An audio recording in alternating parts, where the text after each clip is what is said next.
We've been on this journey of the 10 perfections. I wonder perhaps some of you have been here for all of the way through for all 10.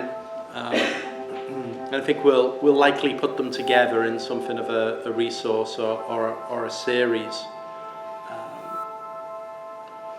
Again, these 10 perfections, I was reading through them earlier, like, wow, these are such good qualities to have. Generosity, morality, or precepts, we could say that, renunciation, wisdom, truthfulness, determination, loving kindness, and equanimity.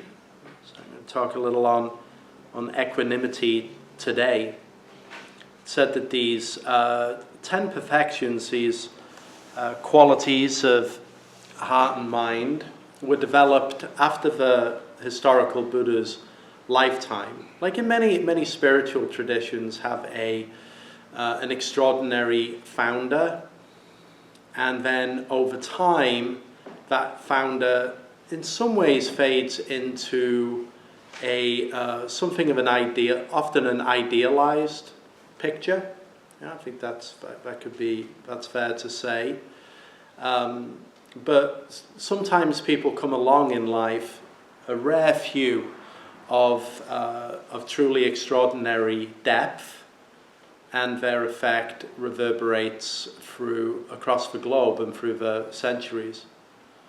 And yet it must be true also that there are those of extraordinary depth and positive effect who remain unknown and are not remembered, and yet their gift was really of equal quality, of equal merit.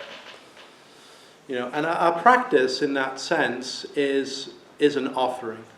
Our life is an offering to the world. We're here in the world, and we make an offering of ourselves. Yeah, I'm often reminded of the character in Chan Zen, the Chinese character for meditation and for sitting, where it's drawn as an altar, and it's like the body is drawn as an altar that sits and then receives the illumination, receives the light.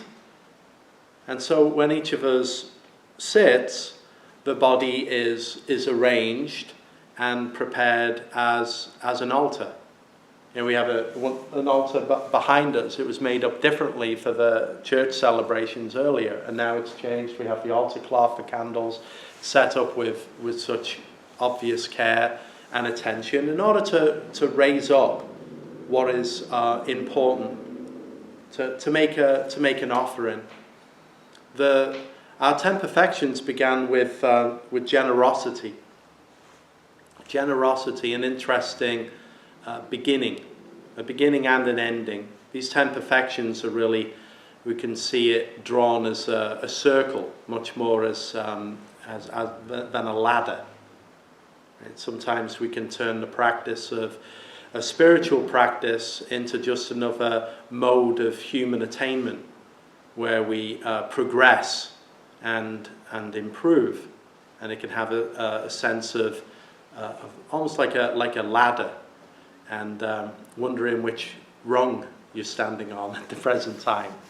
Right? But if we take these parameters of these perfections much more as a circle, it goes. We go around that circle. Our life unfolds around that circle, ultimately endlessly. The beginning though of this circle is generosity. Right? Back in the history when these perfections were developed, it said that they remembered the great qualities of Shakyamuni Buddha, Siddhartha Gautama. Particular qualities that this person embodied and was able to express. And what were they? And so he wrote these 10 perfections, and also just as a guide for spiritual progression and development. for people within the Sangha. It begins with this, with generosity.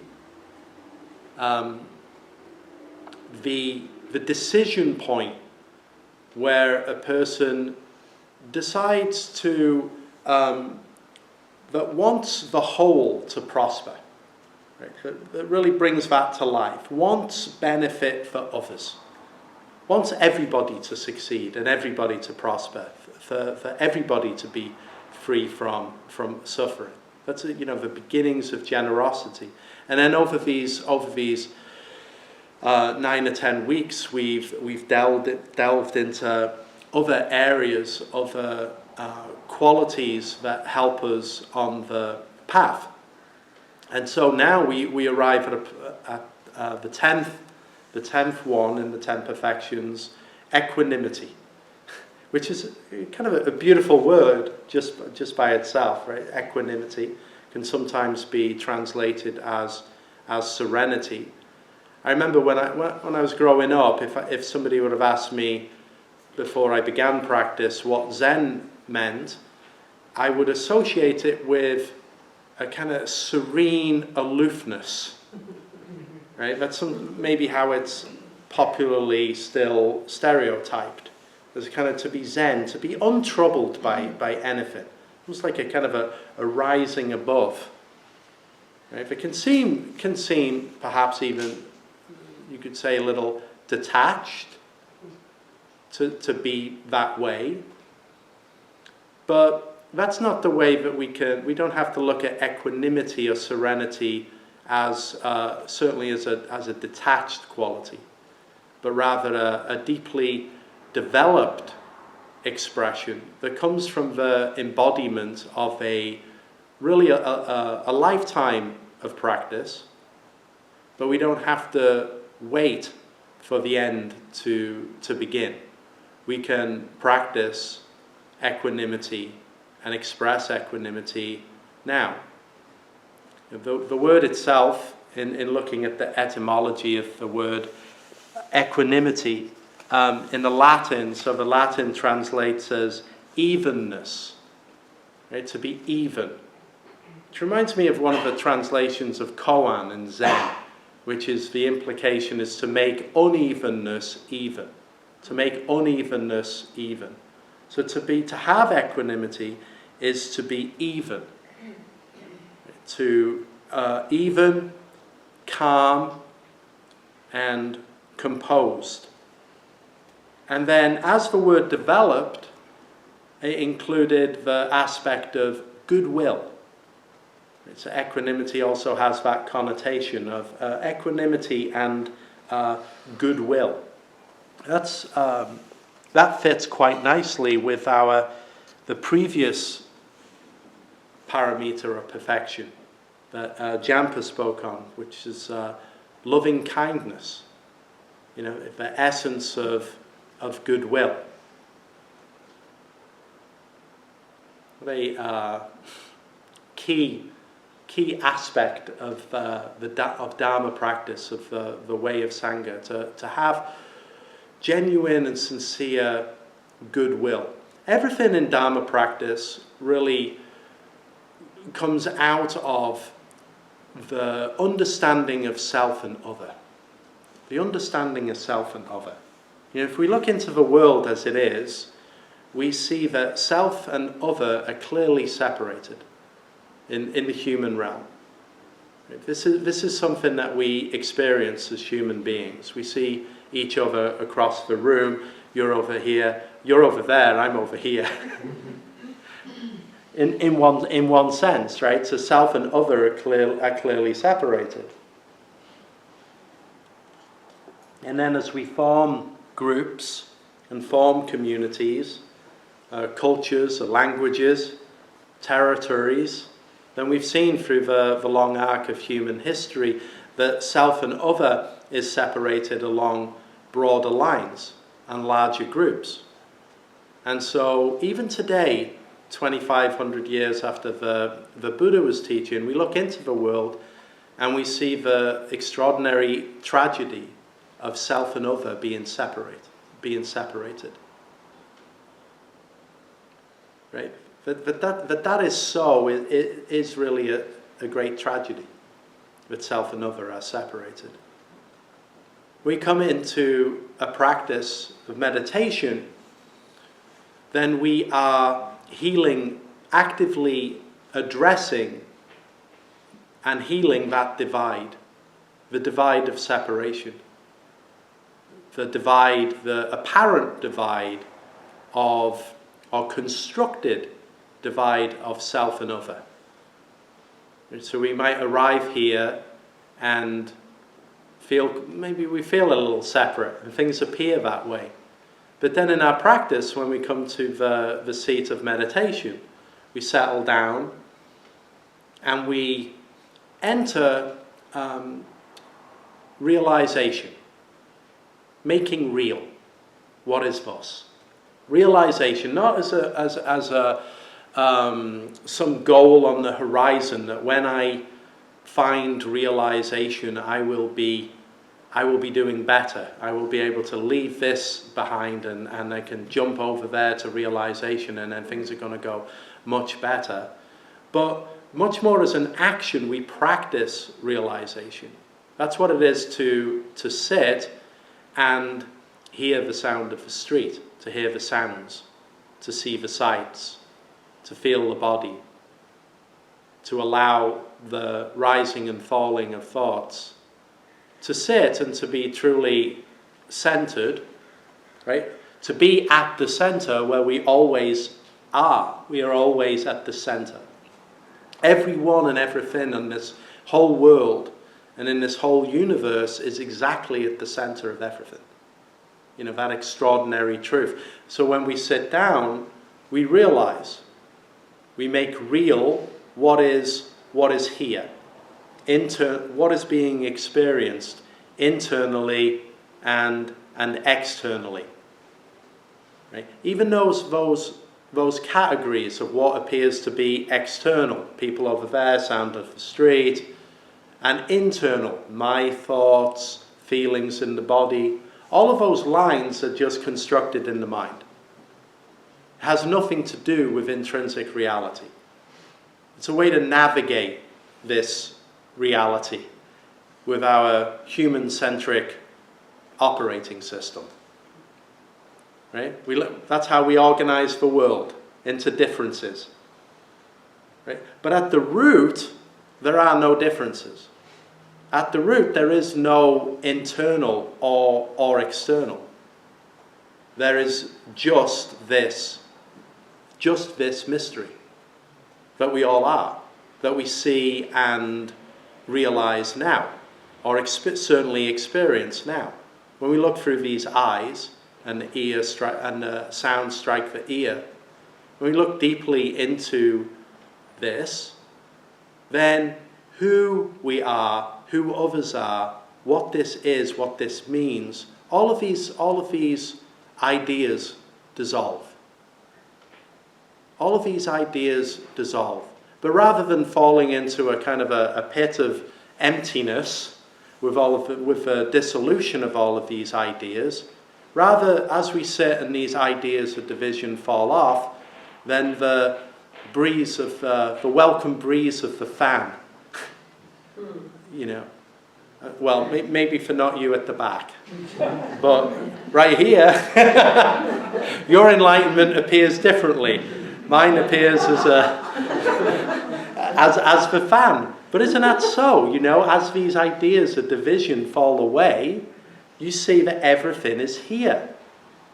And everything that is here is dynamic and alive. We don't have to wait or follow this path to arrive at a place of equanimity, of allowing evenness, you know, making unevenness even. During the drive down, we were driving down from the Zen Center, and I was just thinking about the talk today, and then I asked, and we were just silent for a long time, which is often, that's, you know, you have like a group of Zen students or in a car. You know, if then if you wish to be entertained, put the music on, because nobody really says, often there's these long periods of silence where you just kind of sit, It can be, and I'm driving, it can become a little hypnotic. Sometimes I just kind of make conversation. But I was asking about the class today, and I said, like, how does equanimity, how does that land for you? What comes up around equanimity? We had a long pause around that, and it struck me that equanimity was apparent, and there's no really need to express or to raise it up. Sometimes when we're asked a question, we look for the answer, like, what does something mean? But when asked what is equanimity, like at the end of our 30-minute sit, it's an absurd question. It's just extra, right? It's so extra.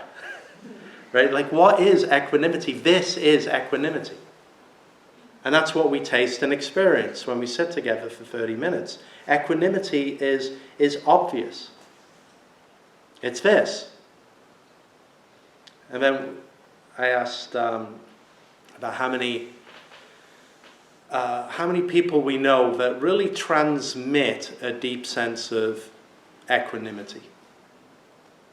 And maybe we could do that for ourselves. You think, how many people do you know that really just manifest that, have that deep sense of equanimity? We could think of 2 people. And then I suggested a third, but that was one of our cats. And then that one was annulled because we realized, although she is equanimous most of the time, it's interspersed with moments of wild violence, so didn't make the cut. Those who really express and carry, but we all know someone who has that energy or appearance of equanimity, right? But each of us has to be the personality. Each one of us is revealing the causes and conditions of the world, right? For me, that's a great refuge in that it's not that much to do with me. This life isn't that much to do with me in that sense. Like every one of us here is just the living embodiment, the expression of the whole universe's causes and conditions that are playing out, that are being revealed. So, isn't that extraordinary? An extraordinary thing to just like, you are being expressed, you are being manifested, you are being revealed and realized. So much of our the subtle practice in Dharma and in meditation is really the willingness to step out of our own way and allow the light to allow the illumination, which is not constructed, is always present, to express itself through each of us. We like to fog the lens, as each of us as human beings. My life, my identity, my problems, my thoughts, my opinions, beliefs, right? Which is like breathing fog on the mirror. Right? Which we do that, and everything there has a role to play, to be involved in life. But when it comes to practicing equanimity, when it comes to practicing meditation, then sit and be a clear mirror that allows the light to penetrate and the light to shine through you in all directions. That light of awareness is equanimous in its nature. It's always still and calm and even. Is always aware. But for most of us as practitioners, as Dharma practitioners, we have to practice for a long time. I think I mentioned back a few perfections ago, right, that we have 10 here but you can pick just a few to work on, and really you can just pick one. Take the one that speaks to you, you know? A one perfection, and you can spend a lifetime in the practice and refinement of even one quality. When these 10 perfections were developed, it was part of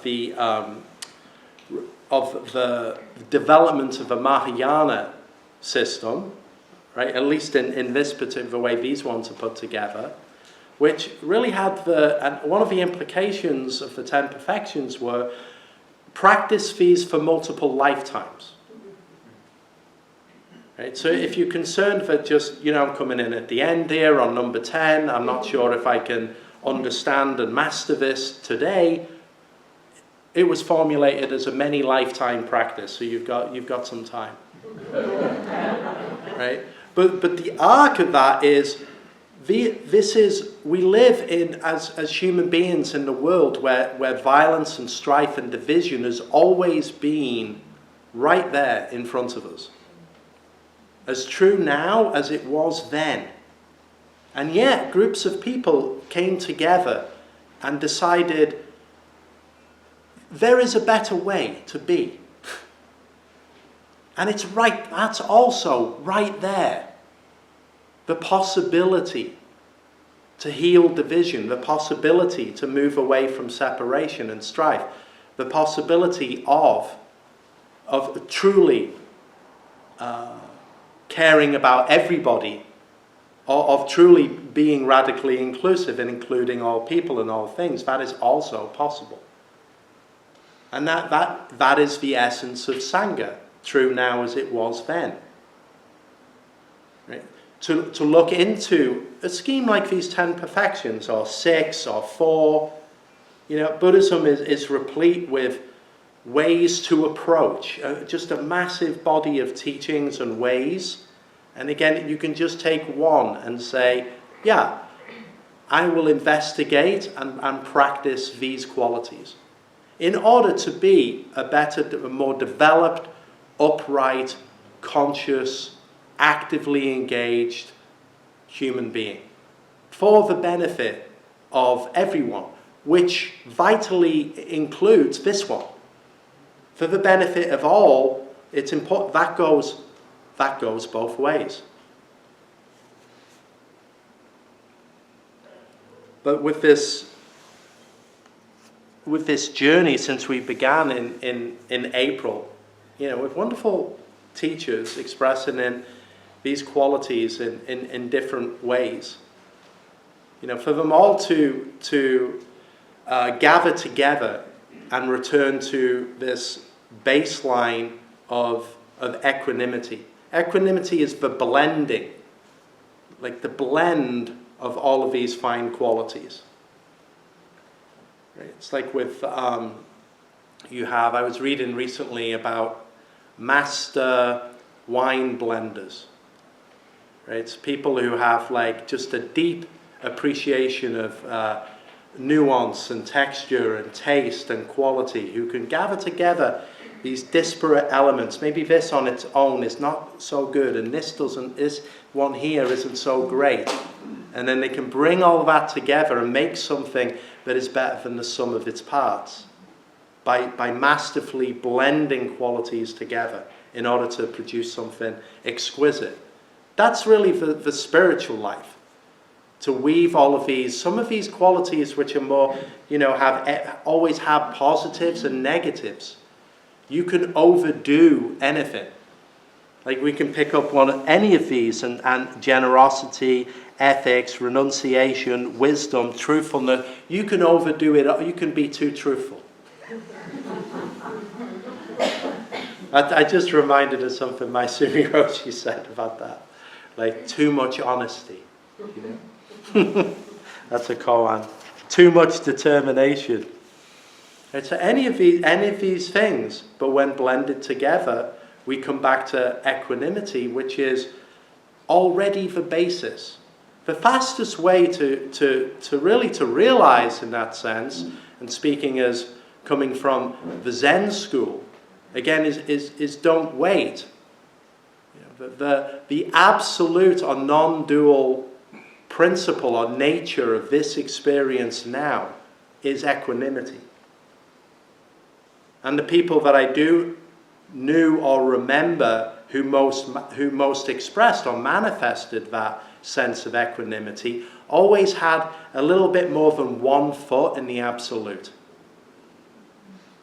In the principle before discrimination comes into the world. Always had access to that. But that's at the heart of our sitting. Right? It's that non-split of the return to wholeness before difference, before separation comes into the world. Each one of that, I have every confidence in everybody here to sit down, to allow that, to see that, to realize that.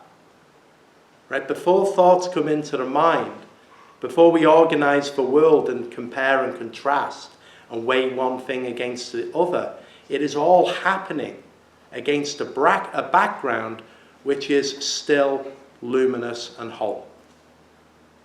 And it's not lying out there waiting for discovery at some point in the future. But it's this now.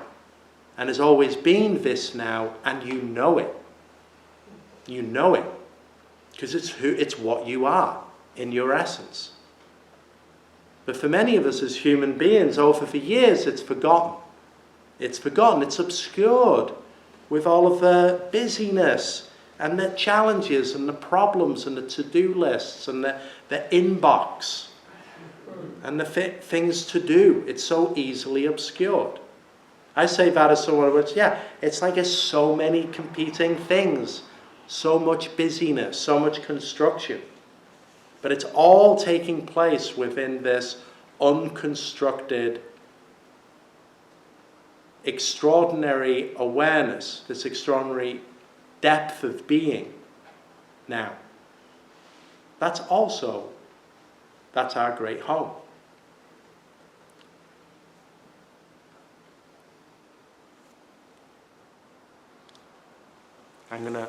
I'll pause at this point, and I'd like to open it up to questions or comments on this topic of equanimity or any part of the 10 perfections. It's funny, when I hit the bell to end meditation and then Franz just walked in, and there's Franz, so he's here too, with, he talked on renunciation. I missed that one. I wonder what he said about that. Anything coming up that anybody would like to ask or share or comment on? So what's the best way to cultivate equanimity? Is it through reading inspirational books every day, every minute, listening to inspirational tapes? Or is it through just meditation and being in the stillness? And what's the quickest way to maintain the equanimity? What's the quickest way? Yeah, you sound like... we like the quick way. What's the hack to equanimity? I'd say, all of the above. I really... you mentioned listening to talks or to... it's important to let good things in. Positive influences and things that encourage us, help us to deepen, help to guide and encourage. There's a fire hose of competing narratives out there, many of them destructive. So to have good things coming in that help to encourage peace and serenity. I'd say take it from everywhere that you can get it. When you were talking about how it makes structures that obscure the... Structures for what, sorry? The structures that obscure the luminous plane. The word like wu wei and exertion came to my mind. Mm-hmm. And I guess I'm just trying to understand like the idea of inexertion, which is like not obscuring the luminousness, but then also filling it with the 10 or just one of the 10. What were they called? The perfections in this case, yeah, are parameters. How can I approach the 10 structure or 10 perfections without making them a structure too? Yeah, that's a good question. Very human question. How do you practice the 10 perfections without making them a structure too? There's a time to everything in its place, right? So when you sit and practice, don't worry about the 10 perfections, right? There's no teaching that you need to carry into your meditation once you have a grasp of the basics of posture and breathing. Then you can forget about everything else. So don't worry about the perfections being in one's mind when you're sitting. Have as little care for Dharma thoughts as you do for thoughts about what you're doing tomorrow. Right? But then when off-focus, when you're looking really at a way to live and which qualities you want to emulate and grow and which you want to let go of, then look at that from time to time. Just so it's good to take stock, to look at, the world and the people around us are always giving feedback about our behavior and the way that we live in the world. If we look, if we're aware. So you can look into, we can look into our own heart and mind and always be kind of reorienting or redirecting ourselves just back toward a positive course, right? Like sailing a boat or flying a plane, neither of which I have done, but I'm going to use analogies, right? It's like you set the course for how you wish to live or how you want to go, and then we know that as a human being we're always drifting off course, and so awareness and the teachings and the tradition can just help, like guide you back, put you back on course. And coming to practice, like sittings like this and meetings and availing ourselves of teachings are a way of just, okay, you wander away, just come back. And I think a lot of our practice is wandering off and coming back, but just coming back to the straight way and the straight course. And I appreciate what you brought in terms of Wu Wei, which I see as just an essential aspect of just sitting, of still sitting in the Zen style, is when sitting, you don't need to chart a course. That's when you can just really sit back and let things unfold as they are. However it's unfolding when you sit, that's the straight way. Hi, I'm Brad with Long Beach Meditation. Your gracious generosity makes this programming possible. If you found this video to be of value, please consider making a donation here. If you'd like to watch more videos like this, click here. And if you want to stay up to date with Long Beach Meditation, click here to subscribe. Thank you.